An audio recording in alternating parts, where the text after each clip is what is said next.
جو دل دوسروں کی تکلیف دیکھ کر بے چین ہو جائے تو جان لو اس دل میں اللہ رہتا ہے۔ اصلی انسان زبان کے پردے میں چھپا ہے۔ وہ جگہ چھوڑ دو جہاں تمہارے احساس اور تمہارے الفاظ کی قدر نہ ہو، پھر چاہے وہ کسی کا گھر ہو یا کسی کا دل۔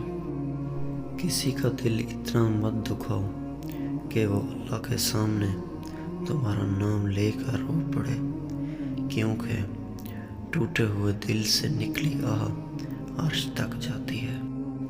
جب دعا کرتے وقت تمہاری آنکھوں سے آنسو آنے لگیں تو سمجھ جانا تمہاری دعا بارگاہ الہی میں قبول ہو چکی ہے۔ جو انسان یہ سمجھتا ہے کہ اللہ جو کرتا ہے وہ ہمارے لیے بہتر ہوتا ہے، وہ کمال کا ایمان رکھتا ہے۔ جب تمہارا دل بے وجہ بے چین رہنے لگے تو سمجھ جانا تمہارا رب تمہیں عرش پر یاد کر رہا ہے۔ کسی کے گھر جاؤ تو اندھے بن کے رہو، اور باہر نکلو تو گونگے بن کے نکلو۔ ٹھہرو، آمین کہتے جاؤ، اللہ تمہاری ہر پریشانی دور کرے۔ نفرت گناہ سے کرو، گناہ کرنے والوں سے نہیں، شاید تمہاری محبت میں آ کر وہ گناہ کرنا ہی چھوڑ دے۔ کچھ رشتے اللہ خود ختم کرتا ہے تاکہ تمہاری زندگی خراب نہ ہو سکے۔ بے شک جو کرتا ہے بہتر کرتا ہے۔ جو شخص تمہیں اچھا لگے اس سے کم ملا کرو، اور جو بہت اچھا لگے اسے صرف دیکھا کرو۔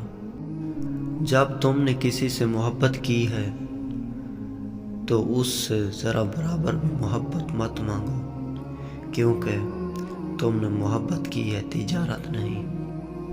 انسان کی فطرت ہے، لا حاصل کے لیے روتا ہے اور حاصل کو رلاتا ہے۔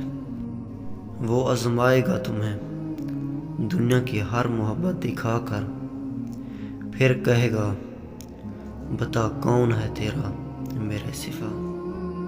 صبر کی دو صورتیں ہیں، جو پسند نہ ہو اسے برداشت کرنا، اور جو پسند ہو اس کا انتظار کرنا۔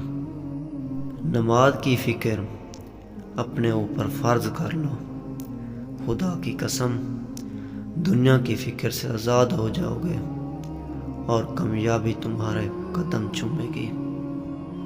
کسی سے محبت ہونے لگے تو صدقہ دو، محبت ہوئی تو مل جائے گی، اور اگر بلا ہوئی تو ٹل جائے گی۔